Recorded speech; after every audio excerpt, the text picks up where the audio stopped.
Well, welcome to Friday afternoon at the Manor. And for some, it's the beginning of March break, and some are going somewhere warm, and some are discovering the wonders of the living room, or maybe driving to Hamilton. Regardless of your destination, here we are going to learn something wonderful for this cold weather to warm the cockles of our heart. And over to Susan Johnson. Yes, thank you everyone for coming today. In spite of the weather outside, we are going to be celebrating spring with, we celebrate the return of Chef Mia, who is going to be baking some spring cookies for us. So we look forward to that.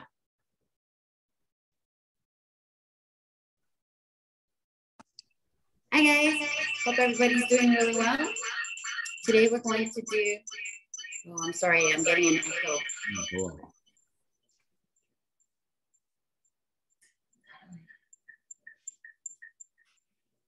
One of those is like shut off. I'm hoping that's okay. So today I'm making a lemon cookie, and we decided to do them with colors. So this is our full batch from today that we did, and I'm going to show you how we did them. So first thing we're going to do is you want to get your lemon and zest it with a zester. This is considered a microplane. And what you do is you want to zest your lemon over the sugar so that the oils from the lemon actually help flavor the sugar.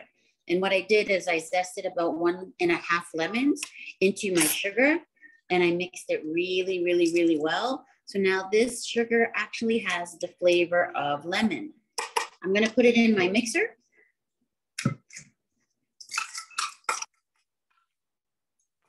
Then I'm going to grab my unsalted butter, and I'm using unsalted butter that has been outside at least overnight because you want it quite soft. Having soft butter helps to combine all the ingredients really, really well. So I'm gonna add my soft butter. I'm using a paddle on my KitchenAid, and I'm gonna beat it until it's nice, light, and fluffy. So.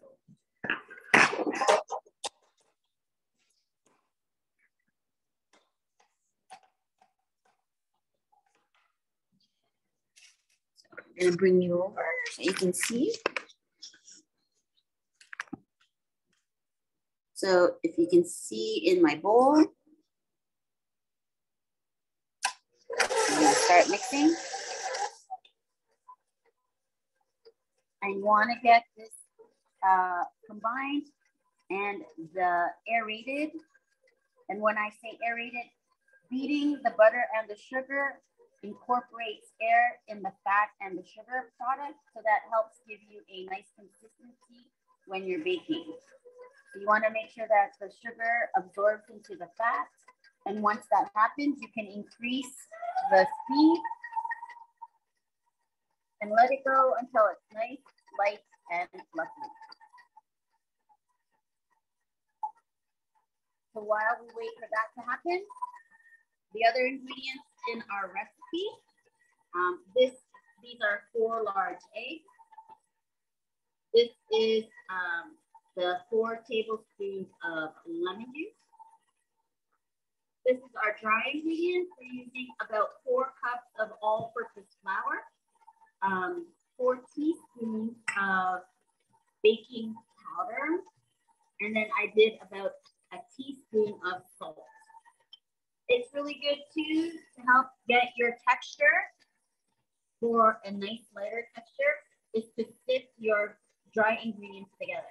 When you sift the dry ingredients, again, this is another aeration in the process that helps you get a nice texture for your cookie. So we're gonna keep scraping the bowl down as we are heating our butter and our sugar. And I have such a really big bowl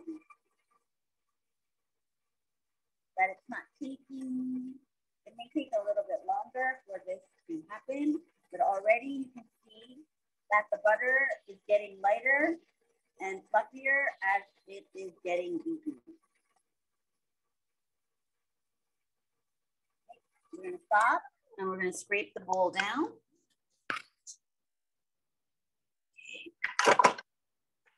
You always want to scrape the bowl and the paddle because this is one of the important steps of getting all of the ingredients combined really well.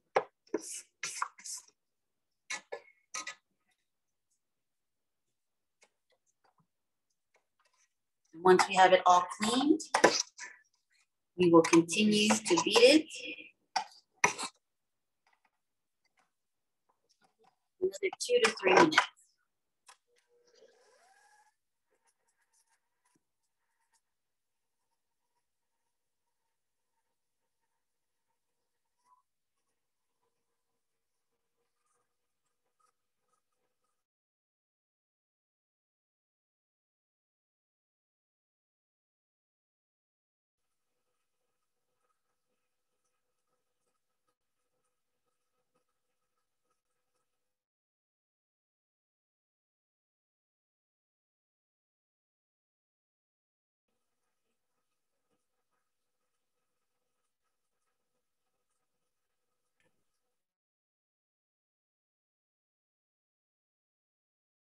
That seems to be doing weird things.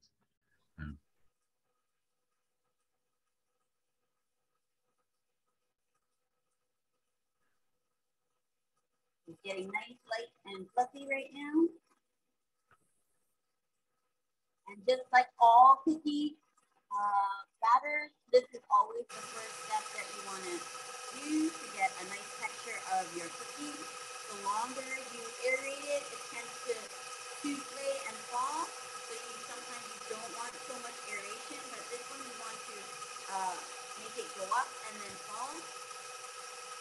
So we want to have a lot of air in our butter and sugar proportion.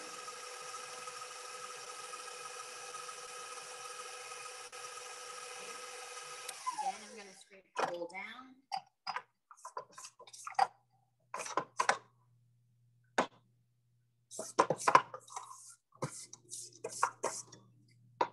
And the paddle. So I wanted to do a spring cookie, so I wanted to color all of the cookies, those pastel-y colors. You can utilize any colors you would like. We used a green, a blue, and an orange, but you can use purple, yellow, any color that you would like to use, just totally do it. I use a paste, and the paste I use is called Chef Master. You can use also water-based colors, but I find that when you use these paste colors, the paste colors become more intense when you color the cookie. But the other bad part too is, as you can see my hand, it colors your hand a lot, and it takes a couple, maybe a day or two to get it up with your hand. When you're working with the color,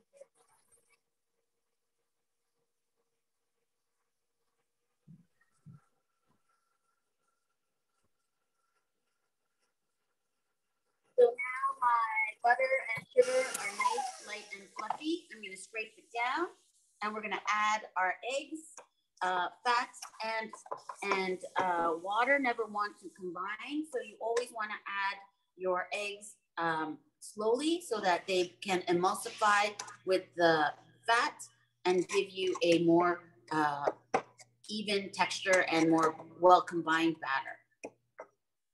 So I'm going to add 2 eggs at a time. There are only 4 eggs inside this batter. So we're going to do 2 first. And we're going to beat these.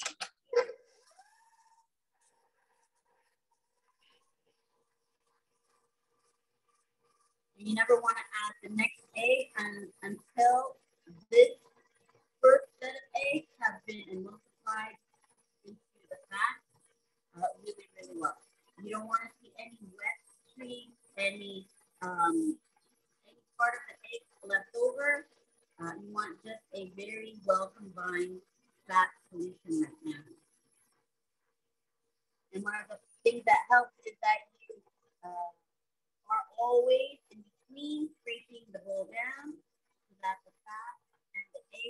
combine really well together.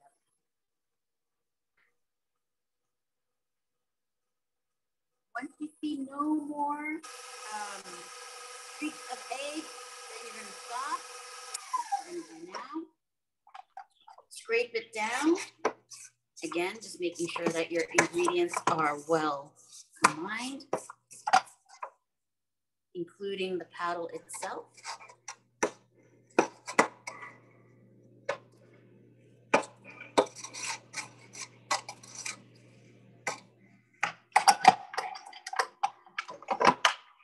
Okay, we're gonna give it another mix.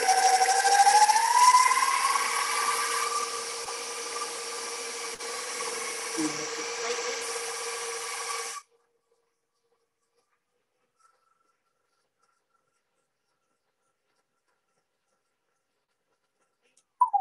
I'm going to scrape it down and add the next 2 eggs.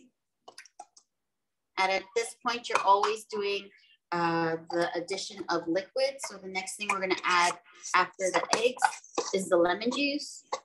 This is I'm trying to get a higher lemon flavor. So the lemon juice and the lemon zest give the cookie a very lemony flavor.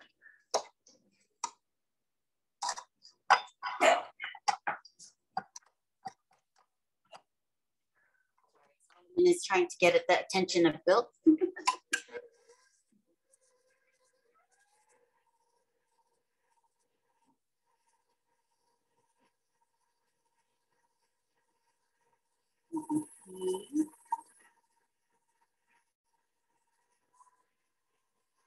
And again, I'm going to get the liquid emulsified into the fat.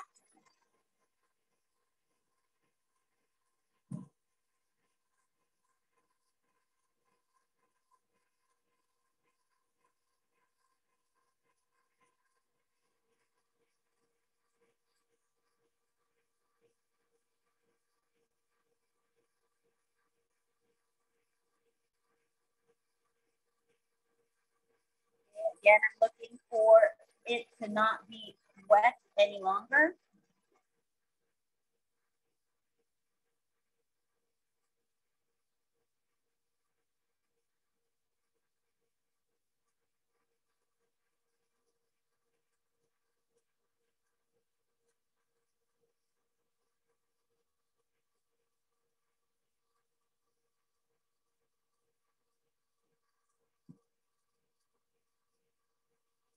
I'm going to scrape it down again. The bottom is now sticking.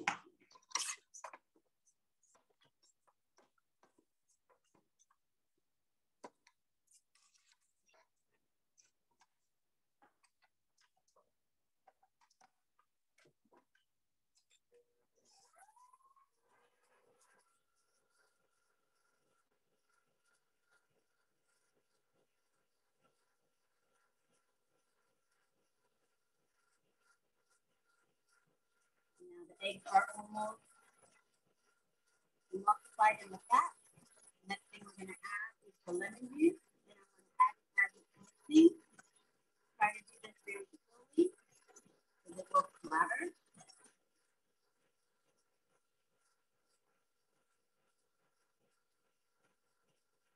You want to let it take a little bit of liquid at a time.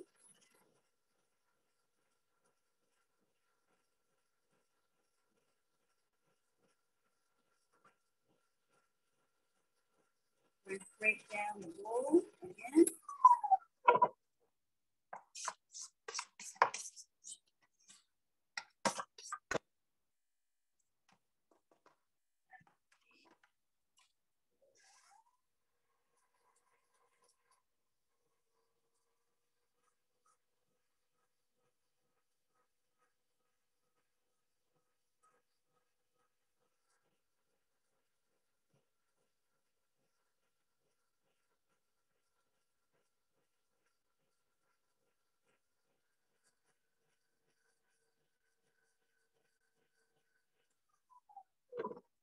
Now we're going to add our dry ingredients. Because there is a lot of liquid, it's not going to combine together really well. So make sure that even if it doesn't look like it's combined, it is combined, and you can move forward adding your dry ingredients. So I'm gonna add my dry now. Make sure when you add your dry ingredients, you lower the speed on your mixer so that the flour doesn't go all over the place.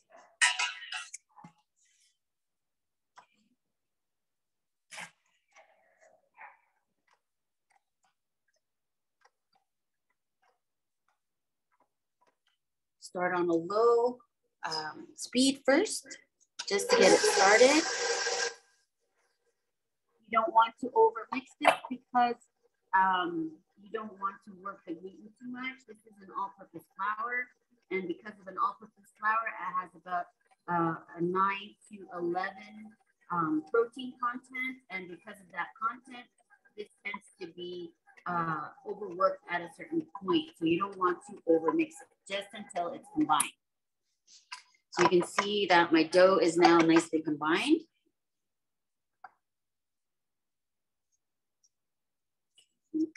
And we're gonna split the dough into two. I did 4 colors with a 4 batch. So you can do as many colors as you want. It's up to you. Here.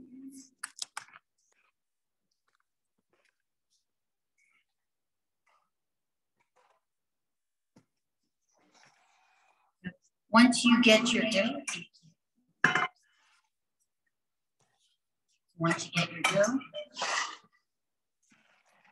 you want to color it now. So I'm going to take my dough and split it between 2 containers. I just want to give this a nice mix before I split it.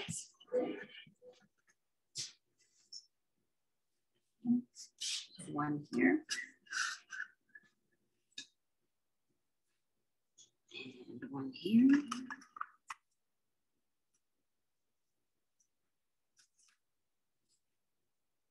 Just dividing the dough into 2. Once I get the 2 doughs separated, I'm going to clean my hands and we're going to color it. And I'm going to put gloves on because I also don't want to keep coloring my hands.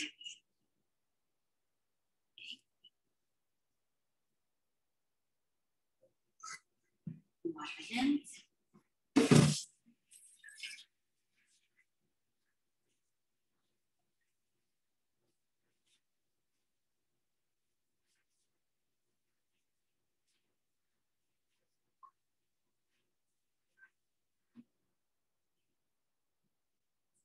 So now I have my yellow and my red paste.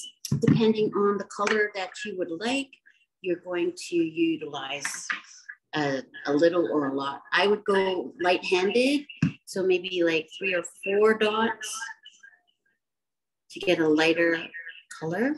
And I'll do 4 on this one.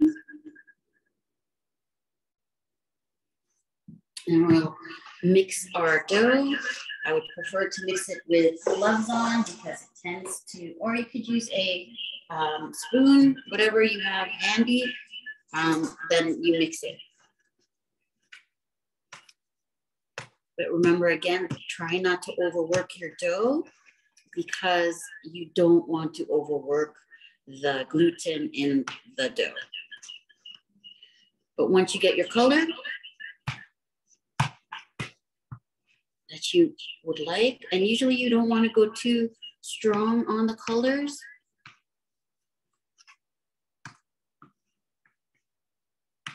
So I like a light pink. And that's why I only did a few drops.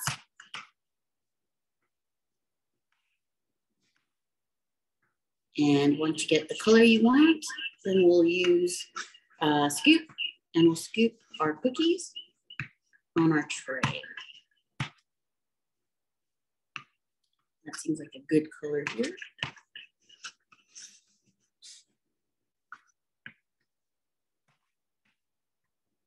like that pink, so we'll stop at that one. And swirly is nice, so we'll do that one.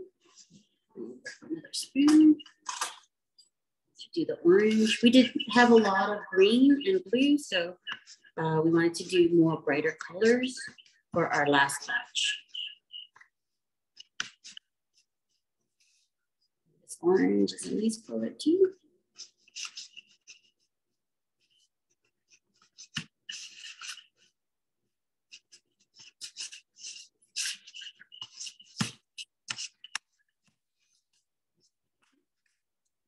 I didn't go too strong.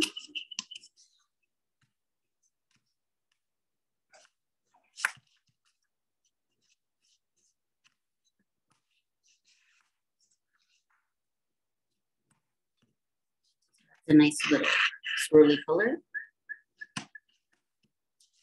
Now we're going to scoop our cookies.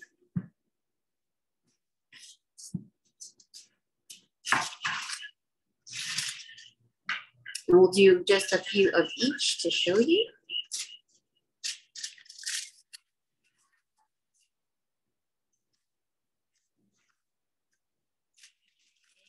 The best way to always get the same amount of cookie is using a scoop. This is a purple scoop. It's called a purple scoop because of the amount it takes out, and I believe it's about 1/4 ounce. And it's a perfect cookie size, and we use it for most cookies in general. So usually you want to scoop it first, all of your cookies, and then we're going to roll it into a sugar batter. And because I like, in all honesty, I like a crunch with my cookies, I always put icing sugar and regular sugar together, and the icing sugar and the sugar combination gives you a light dusting and a bit of a crunch. I'm just gonna wash my scoop, and I'll be right back. And we'll do the other color. I just didn't want to combine the two colors.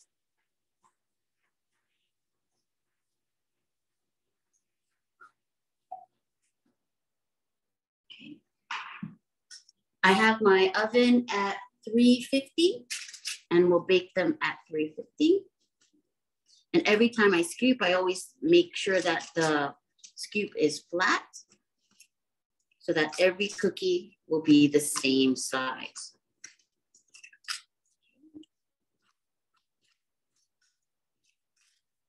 Once you get one tray, this is about one tray right now, I'm gonna roll them in my icing sugar.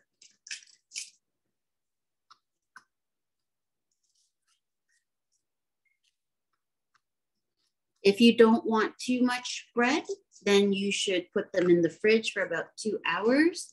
Refrigerating them chills the butter and prevents the spread too much.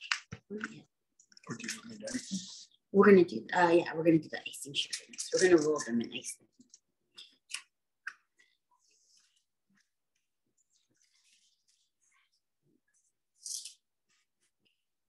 The next thing we're going to do is roll them so that they're in their ball. And this just gives you a nice shape for your cookie.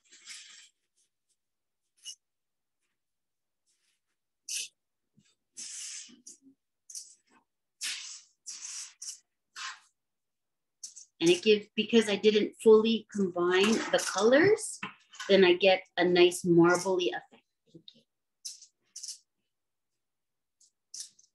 And I'm placing about four, you need a good amount of space in between them because they will spread, number one, but also in the oven, for the oven to circulate properly, you need it, the circulation to be well around the cookie. You need good spacing in between. So a minimum of at least 2 fingers in between each cookie is good enough space all around. So you're not only looking for the sides, you're also looking for this side too, because they're still gonna spread a little bit, but they're gonna spread round, not only one way. So once I get my cookies rounded, I'm gonna now put them in our sugar mixture. And they're now coated with the icing sugar and sugar mixture.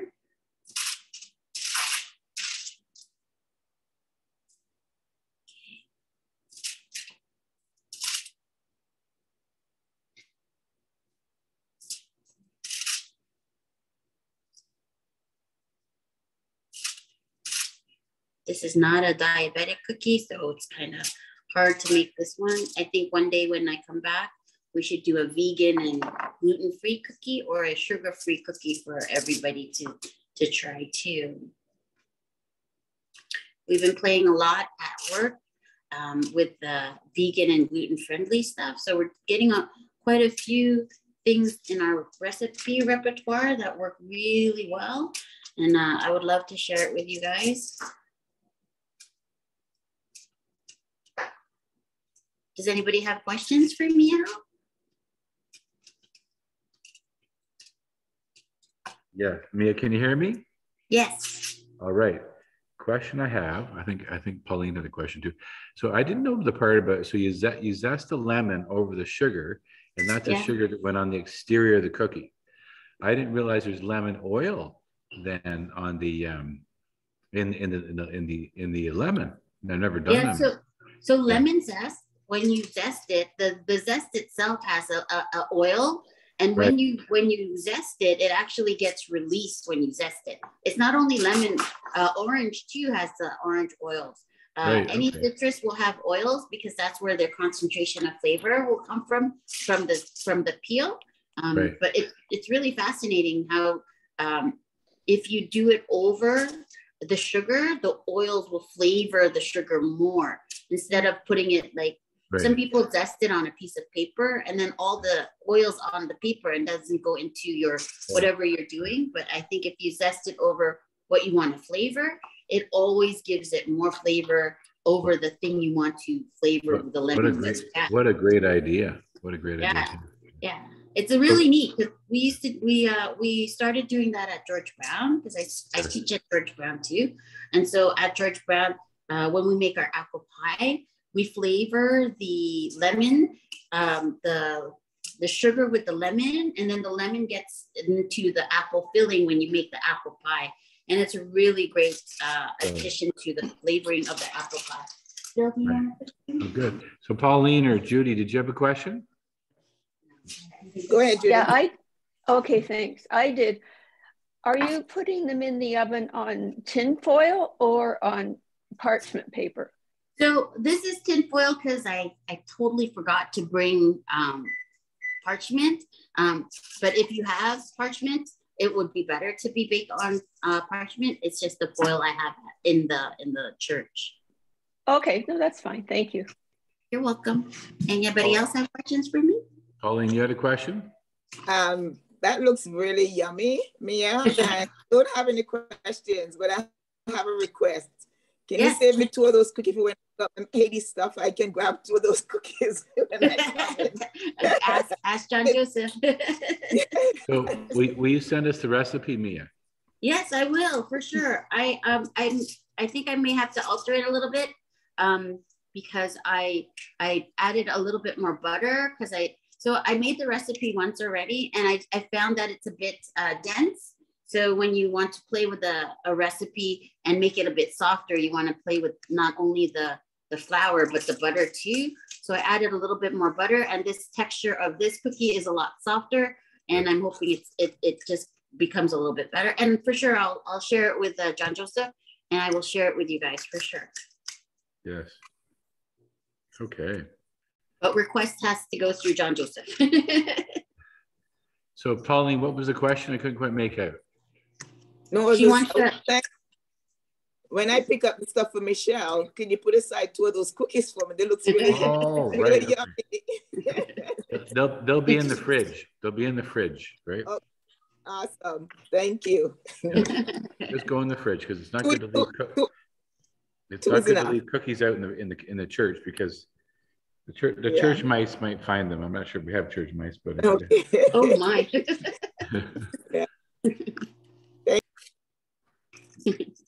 we could do that. So now we put them in the oven and we're gonna go for about 10 minutes and then we'll do another, depending on how it's spread, between 4 to 8 minutes, how cooked we're getting it, so at 350. Most cookies are baked at 350 because it's a general kind of rule, but depending on what you would like, sometimes you go high on the cookie. So if the temperature can go between 340 to about 400, depending on what consistency you want inside. The higher you get, the shorter the time. So the outside gets baked really well and the inside gets really soft. The lower you get, the more cooked that the cookie will get inside. So if you have cookie recipes and you're kind of wondering why they're overcooked or undercooked, it really depends on the temperature of your oven. And usually you also have to play with your oven because most ovens, no matter what kind of oven you have, even the same type of ovens always have different temperatures, even though they're the same oven. So you always have to do testing of your oven to make sure that the temperatures are always good at that temperature. So some ovens at 350 may bake at 400. Some ovens that bake at 350 may bake at 320. You have to learn to know your oven so that you are baking like well. So I know even at work, I have a convection oven, I have a Doyon, and I have a rotating oven. Each oven itself, I have to have it at a different temperature to get the same end result for a cookie. So my convection oven, I'm baking at 320. My rotating, I'm baking at 350. And then my rationale, I put at about 325 with 3 fans.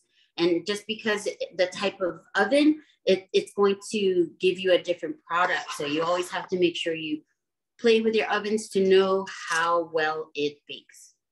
Okay. Oh, great. So mini question, Mia, it was just a text from Allison.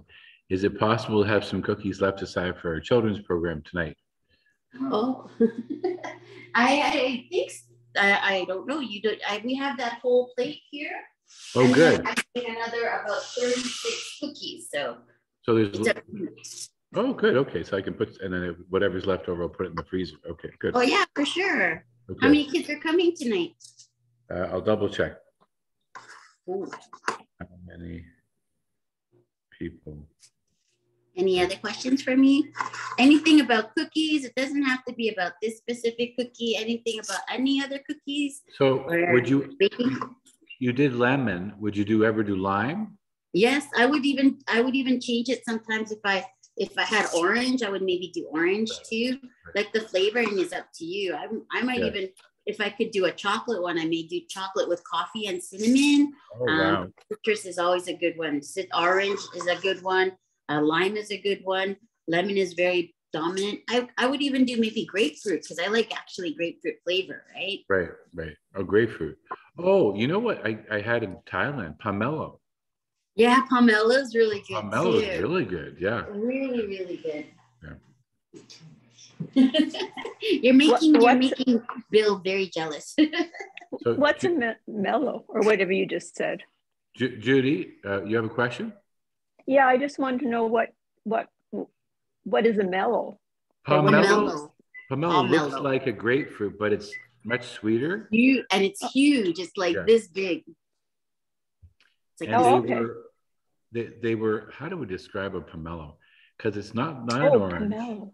It's not a lime, it's not a lemon, it's not a grapefruit, but it has a very full succulent flavor. And I'm sure you got it at in where it grows. So it was grown to where it's sweetens on the tree. Here we get it. When we get it here, we get it underripe, and it's not as sweet as, I'm sure you wouldn't get one the exact same flavor that you were getting it in Thailand. I found it a bit dry here. Yeah, because it has to travel so far, right? Because it travels so far, it's going to be really dry, and it won't ever be the same You're No. so lucky to have gotten it in Thailand. That's amazing. Like even like, did you try like mangosteens and rambutans and all of the tropical fruits down there? Yes, yes, yes. Oh, you had, is it mango or mango sticky rice? Oh, that's really good. Yeah, mango sweet sticky rice. Yeah, that was good. Yeah. As a dessert. Yeah. Did they do condensed milk with it or evaporated milk? I'm not sure. It was but yeah. But other questions from people? About cookies, about life, whatever you want to ask. So I was just going to say, well, thank you though for showing us how to make cookies. There's always tricks. You've taught me a couple of tricks already that I didn't know. So thanks a lot. You're welcome. Always little things make a lot of difference for the cookie itself.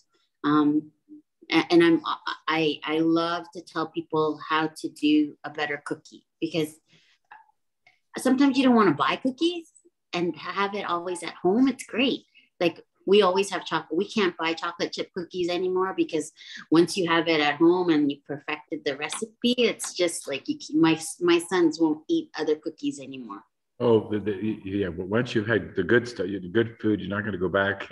No. So with the cookie, with the recipe, I mean, would you ever add coconut to it, or? You know what? This is pretty much a simple cookie-based recipe, and inclusions can be anything. So inclusions are things like coconut, nuts, and everything. You can totally add it to this recipe because it won't affect the dough itself.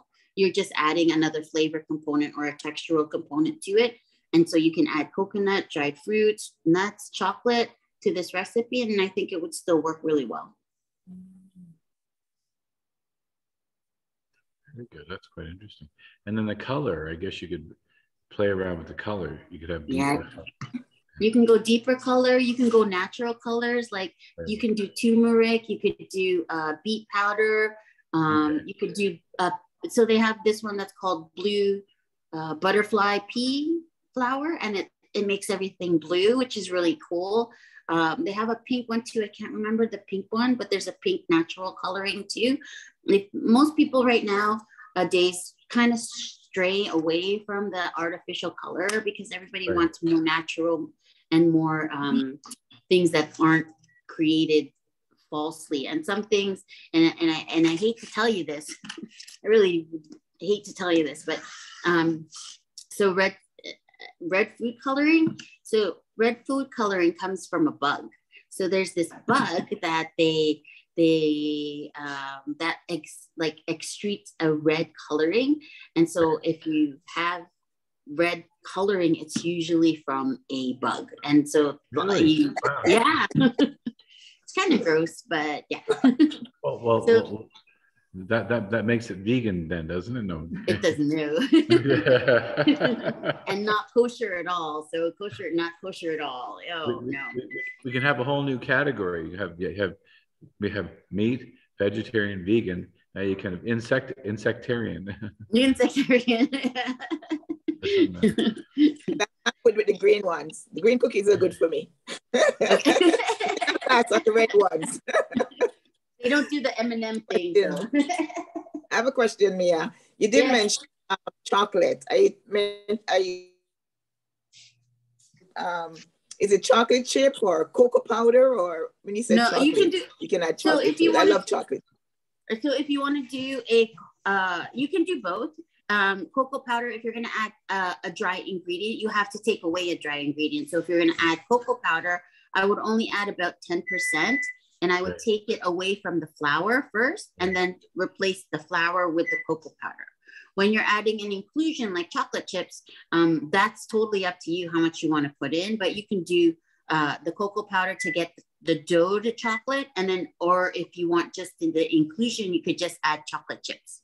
Okay. I would chop them up though, because chocolate chips are a little bit fat for this particular cookie. So I would try to get chocolate chips and maybe chop them up so that it goes throughout the mixture a little bit better. Oh, very good. Is there another way of adding like regular chocolate to it? Regular chocolate referring to regular chocolate, or?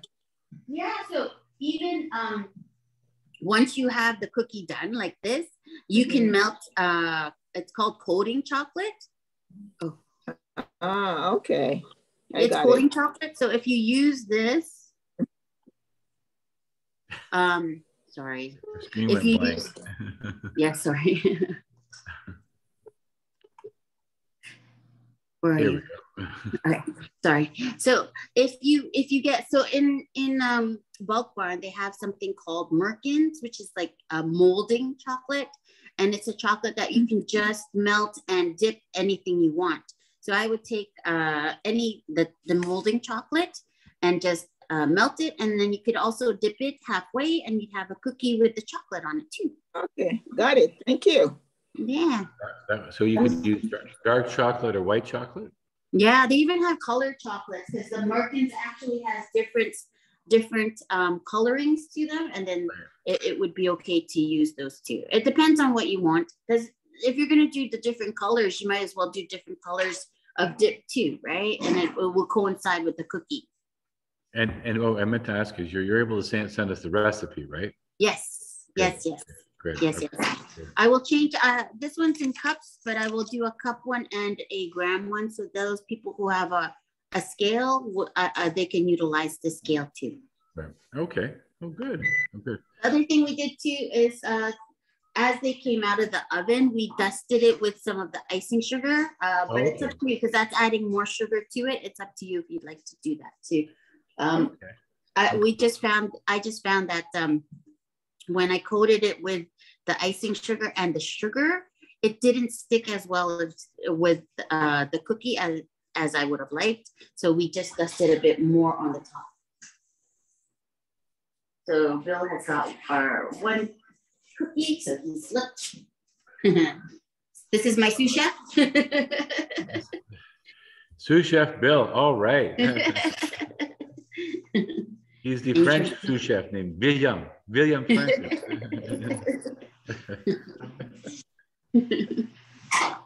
So they're just gonna cool down, and then we'll see how they do. And that's it. Do you guys have any more questions for me? You sing Be My Guest, put the candle. So Pauline and Judy, do you have any other questions? So, okay, so thank you, Mia. You're very welcome. Thank you so much. That was so amazing, Mia. Thank you. You're very welcome. Yes. I hope you guys we'll save some in a box for you so that you can come and grab them. Okay, good. Yeah. And so we'll just pass over to, do you have any final closing comments to our people going into the adventure cookie baking? Oh, you know what? Once you get your cookie and you play with it, one recipe, you will never buy cookies outside ever again. No. Never. Baking is so much fun too, because sharing the food that you make is one of the biggest parts of cooking, and the joy of it, right? Is that you get to share this product and make somebody else happy with it. All right. So we'll just pass over back to Susan and say thank you. So back to you, Susan. Yes, thank you everyone for coming. I hope you enjoyed that. Thank you, Mia, for coming back. You're welcome here anytime. And next week, if you can make it, we have Milana Dickinson, Soul Song. So we hope you can join us. Thank you, everybody, and have a good rest of the day. Bye-bye. Bye. Bye. Thank you. Bye. Thank you. Bill said bye. Bill said bye. Let's finish.